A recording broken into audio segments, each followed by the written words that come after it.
class in the United States isn't dying, it's already dead. Numbers are in. I cannot believe what I'm looking at here. I was working on a video actually for TikTok and I'm like speechless. The concept of this video was comparing cost of living numbers from 1950 to 2024 and like how badly inflation has eaten into your purchasing power.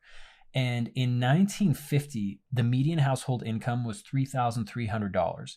The cost of a new home back then was $7,354. The cost of a new car was $1,500, meaning back then, if you wanted to buy a brand new house and a brand new car together, those expenses would represent 2.5 times your annual earning power. But if you flash forward to 2024, a brand new home, the median household income actually in 2024 in the United States is $74,000. If you buy a brand new car and a brand new home, you're looking at an average cost in the United States of $434,000. That's a median. There are some housing markets where you can't even get a starter house for $434,000. So the numbers are way worse in a lot of parts of the country. But $434,000 is what you're spending on a brand new house, brand new car, and that represents 5.8 times the median annual household income in the US. So here's where it gets really crazy, and my mind is just totally blown. $3,300 per year was annual median income for a household in 1950. Your middle class in 1950, if you were making $3,300. So the purchasing power of that money allowed you to buy a home and a car, and having those expenses represent 2.5 times your annual income.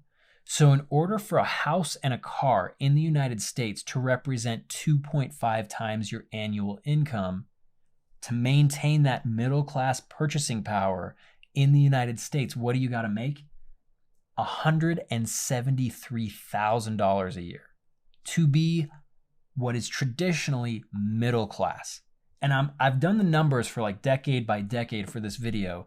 The numbers hardly changed at all from 1950 to 1980. In fact, by 1980, the purchasing power of the middle class actually went up. So the cost of everything increased, but so did people's median annual household income. So in the 80s, you were actually doing better than the people in the 1950s. But now, middle class, again, middle class, in 2024, you got to make $173,000.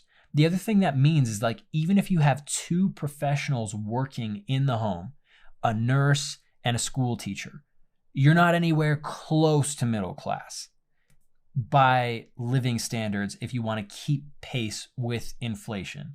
And it's even more impossible if you do the whole childcare thing. Like one person is working just to send the child away and be taken care of. It actually is cheaper for one person not to work and stay at home with the kid. And one of the crazy things, this is not in the YouTube video that I'm making and the TikTok video that I'm creating based off of all of this, but I can't help but think like, if you want a prosperous society and a brighter future, you want your population having more kids and making more really good citizens that can innovate and create businesses and make the world better as they grow up. But we have like all these like acronyms for like, like DINKs, dual income, no kids. They're not having kids because financially it doesn't make sense. You know what doesn't make financial sense for a country is to create an environment where having children is impossible, because like that's Japan's whole problem. Like there's an aging population that requires more money from taxpayers to support them in their later years in life. And there's just not anyone younger paying into the system because there's no young people to work, like to produce anything. And I cannot believe that $173,000, you're not doing well if you're making that. That's just middle class if you want to keep on pace for inflation going back to 1950.